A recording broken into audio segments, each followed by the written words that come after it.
Potret sejarah Manggarai dalam sejarah Nusantara.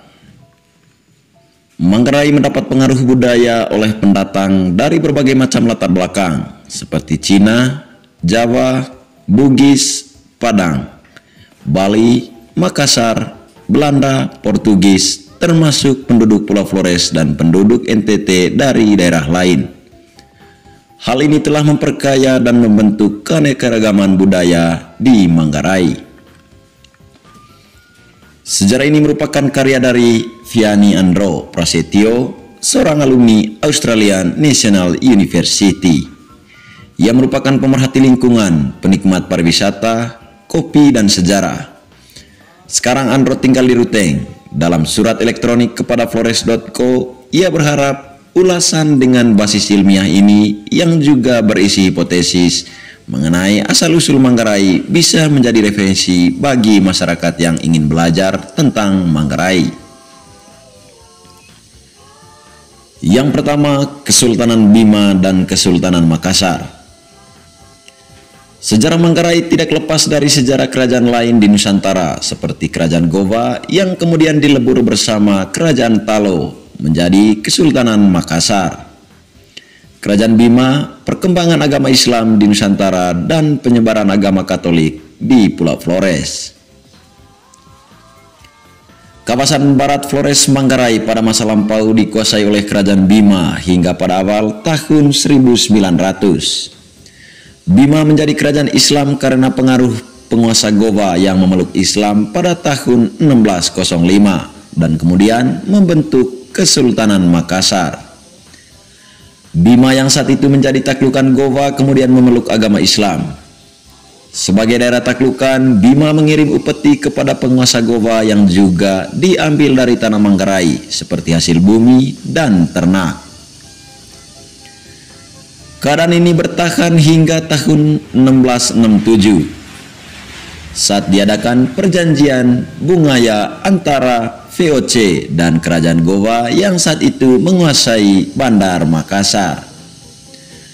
Gowa yang merasa dirugikan oleh perjanjian tersebut tetap melakukan perlawanan di bawah pimpinan Sultan Hasanuddin hingga akhirnya dikalahkan oleh VOC pada 1669. Daerah yang berhasil lepas dari kekuasaan Gowa akibat perjanjian dan perang ini adalah Makassar, Bone, dan Bima.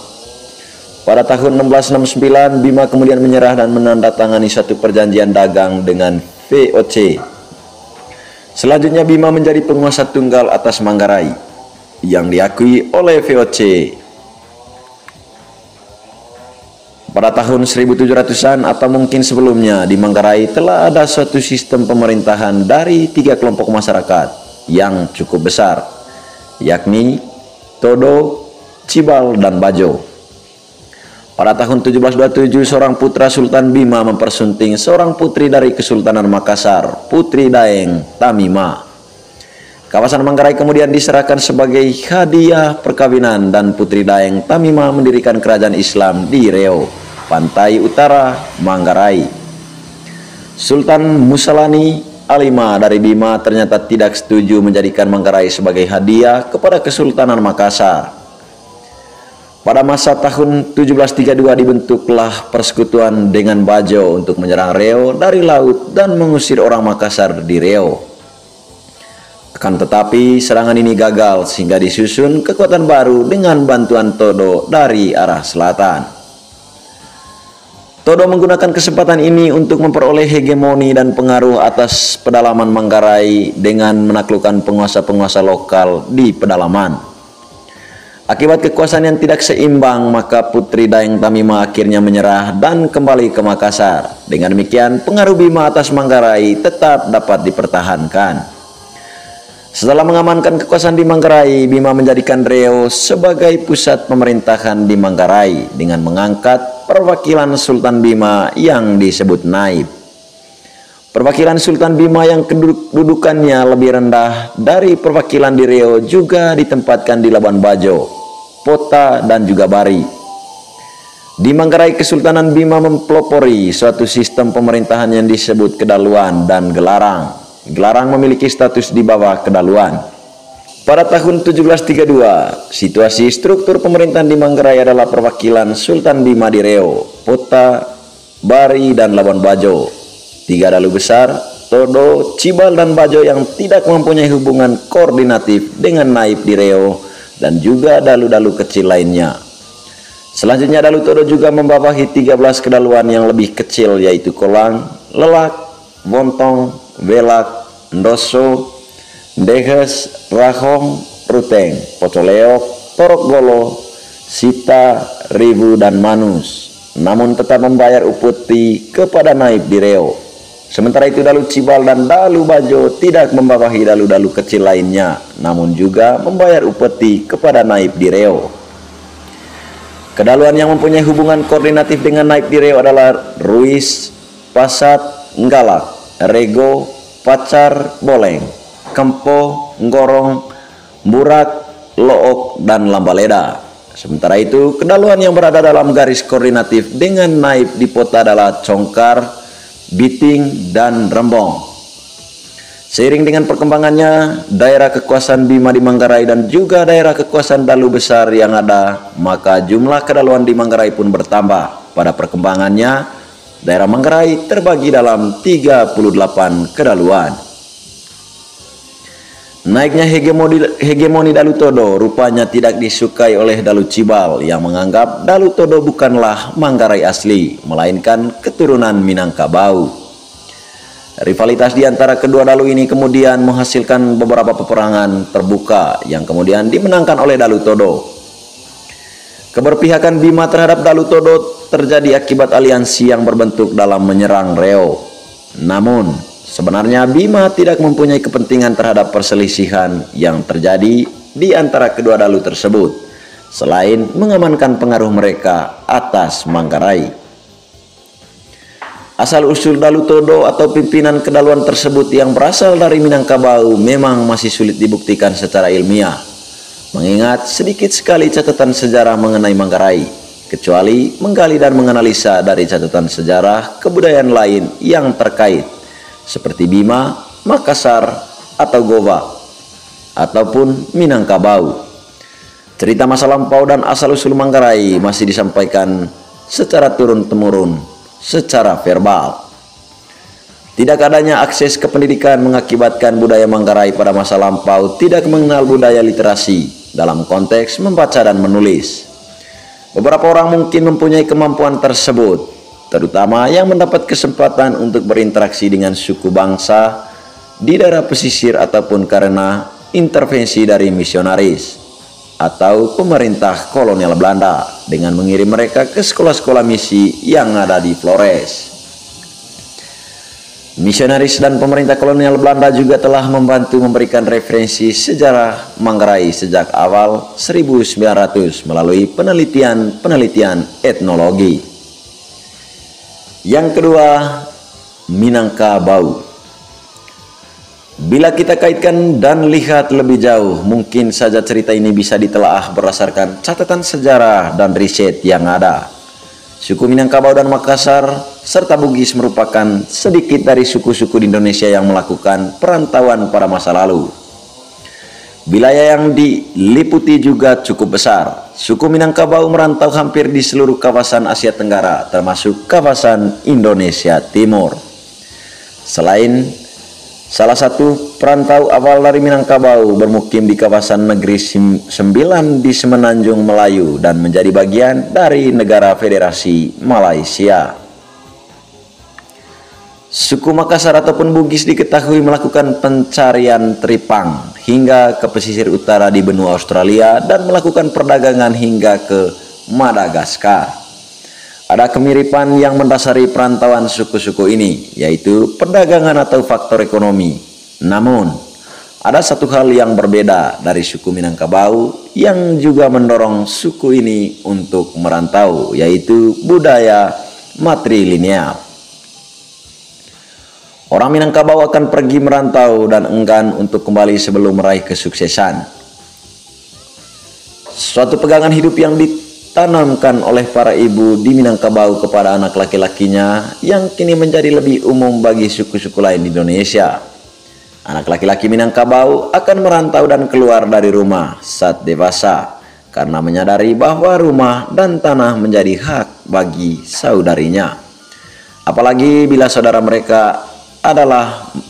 mereka sudah menikah dan mempunyai anak. Suatu budaya yang diperkenalkan oleh nenek moyang legendaris masyarakat Minangkabau, Datuak Katamanggungan dan Datuak Perpatih Nan Sebatang. Mereka berdua yang dipercaya menyusun sistem adat Minangkabau atau yang dikenal dengan Lareh Bodi Kaniago pada tahun sekitar 1200. Jauh sebelum agama Islam masuk ke Minangkabau, menurut catatan dalam Suma Oriental oleh Robert Pires, diketahui bahwa pada sekitar awal tahun 1500 terdapat 3 raja yang berkuasa di Minangkabau: Raja Alam, Raja Sabda, dan Raja Ibadat. Menurut catatan yang dibuat antara tahun 1513-1515, disebutkan bahwa dari ketiga Raja Minangkabau tersebut hanya satu yang telah memeluk agama Islam sejak 15 tahun sebelumnya. Ini artinya agama Islam mulai berkembang di sebagian masyarakat Minangkabau pada sekitar tahun 1498 sampai tahun 1500. Seperti dijelaskan di awal, budaya merantau Minangkabau yang kuat berdampak pada imigrasi besar-besaran sekitar tahun 1500-an.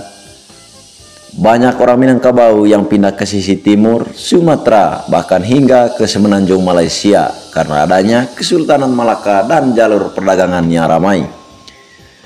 Kesultanan Malaka saat itu memang dipengaruhi oleh Islam, namun pada pelaksanaan hukum dan pemerintahan tidak didasarkan sepenuhnya pada nilai-nilai Islam. Demikian pula dengan situasi masyarakat Minangkabau saat itu.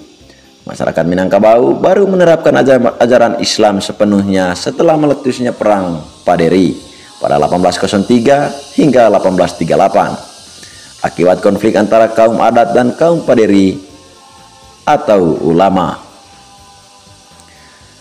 Setelahnya jatuhnya Malaka ke tangan Portugis pada tahun 1511, banyak orang Melayu termasuk Minangkabau yang berimigrasi ke Kerajaan Gowa di Sulawesi Selatan. Saat itu Kerajaan Gowa belum memeluk Islam dan orang-orang Melayu inilah yang memperkenalkan Islam hingga Kerajaan Gowa memeluk Islam pada awal tahun 1600 yang juga kemudian mempengaruhi Kerajaan Bima. Hipotesa keturunan Minangkabau di Manggarai. Bila melihat dari catatan sebelumnya di mana pada tahun 1732 telah terdapat 3 dalu besar di Manggarai termasuk Todo, dan belum berkembangnya Islam di Manggarai, maka hipotesa yang bisa dibangun adalah sebagai berikut.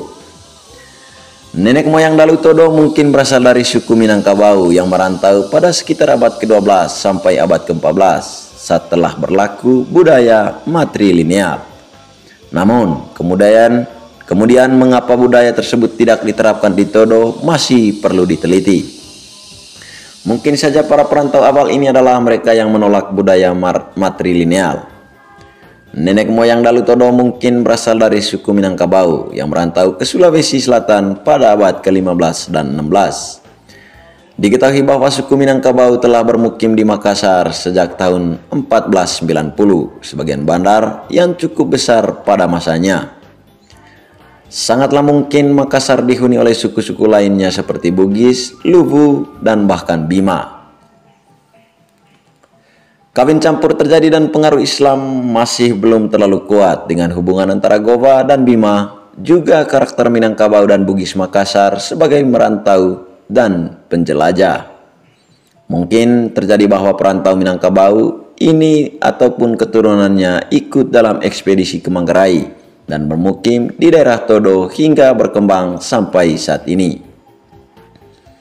Pada abad ke-15 sampai dengan awal abad ke-17 bisa dikatakan sebagai masa peralihan di mana kerajaan-kerajaan di Nusantara mulai memeluk Islam. Namun pengaruhnya dalam pemerintahan dan hukum belum begitu kuat, sehingga masih banyak masyarakatnya yang berpegang kepada adat istiadat dan budaya.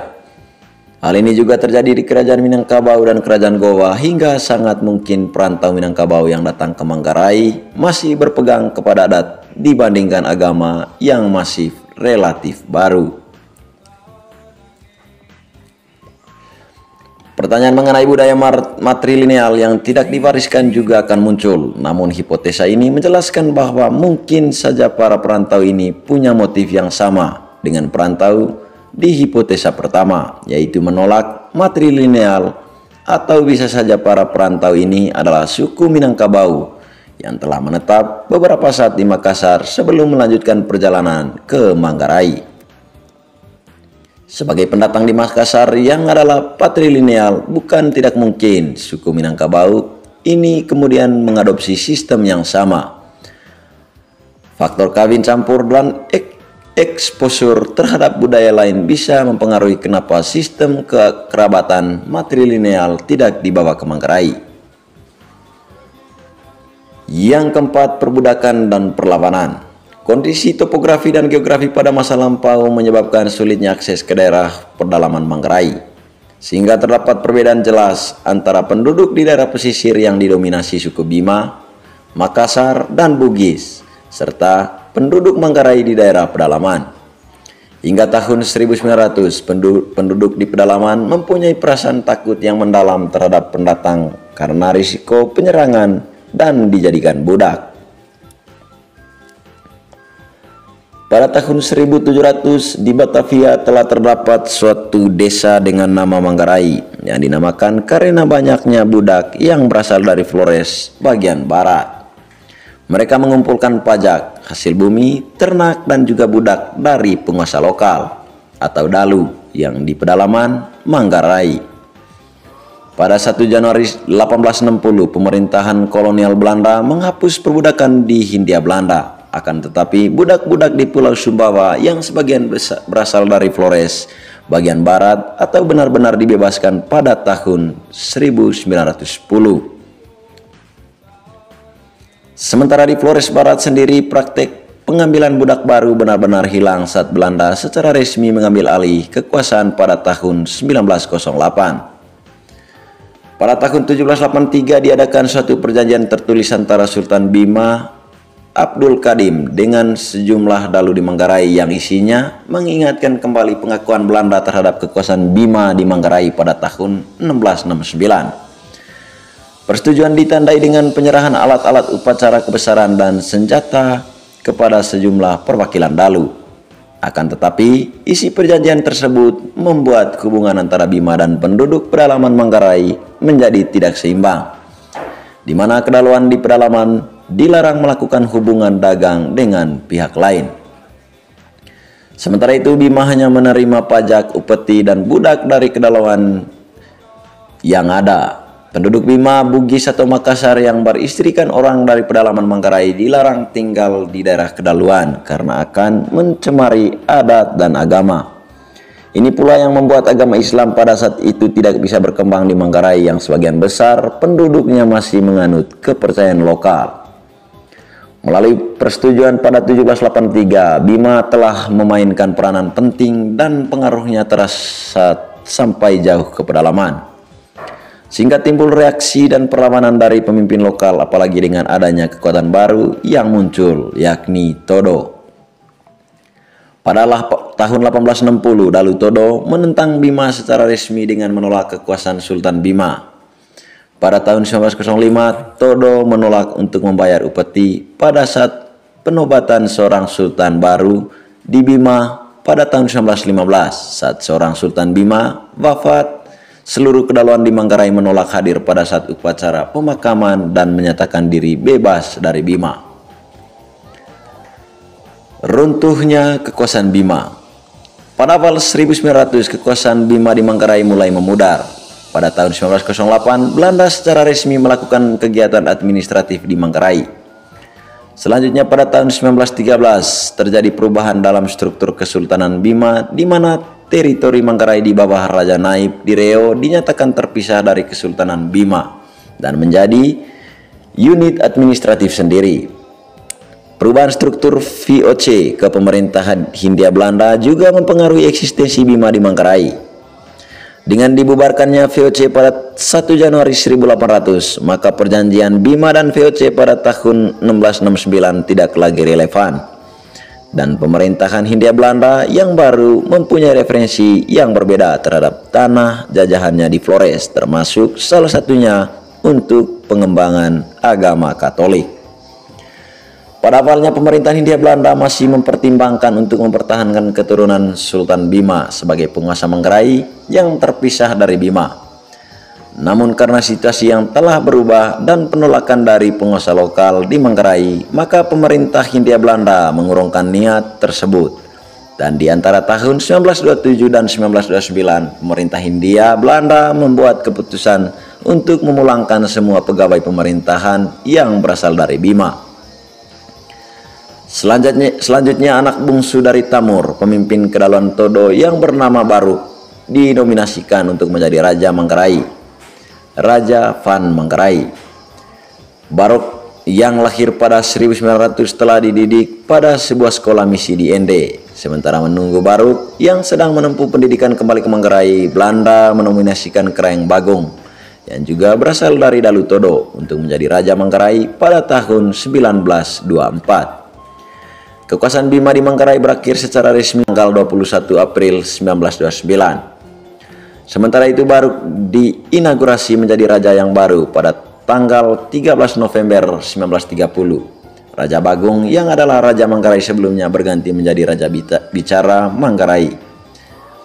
Keputusan final ini menandai berakhirnya kekuasaan Muslim Bima di Manggarai dan diganti dengan penguasa Katolik lokal di Manggarai di bawah pengawasan Belanda.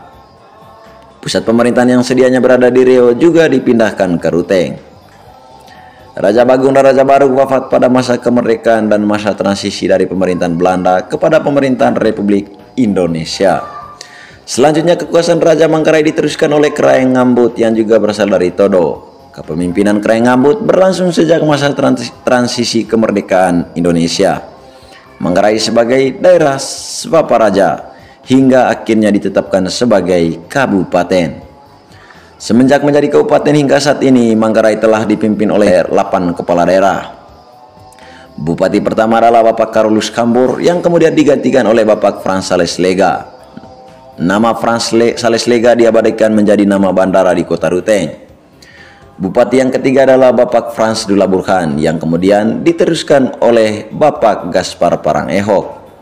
Bapak Anton Bagul dan Bapak Kris Rotok meneruskan kepemimpinan daerah hingga Manggarai dipimpin oleh Bapak Deno Kamelus bersama wakilnya Bapak Victor Madur, dan selanjutnya Manggarai dipimpin oleh Bapak Heribertus Gradus Laju Nabit dan Bapak Heribertus Ngabut. Sementara itu, periode kedua, Heri Nabit kembali terpilih menjadi Bupati Manggarai berpasangan dengan Bapak Fabianus Abu. Manggarai juga mendapat pengaruh budaya oleh pendatang dari berbagai macam latar belakang seperti Cina, Jawa, Bugis, Padang, Bali, Makassar, Belanda, Portugis, termasuk penduduk Pulau Flores dan penduduk NTT dari daerah lain. Hal ini telah memperkaya dan membentuk keanekaragaman budaya di Manggarai. Pemirsa channel Gusti Ganggar, demikian kisah atau sejarah tentang asal-usul atau potret sejarah Manggarai. Dukung terus channel ini dengan like, komentar, share, dan juga subscribe, serta aktifkan bel notifikasi untuk mendapat info terbaru dari channel ini. Nantikan video-video lainnya hanya di kanal YouTube Gusti Ganggar.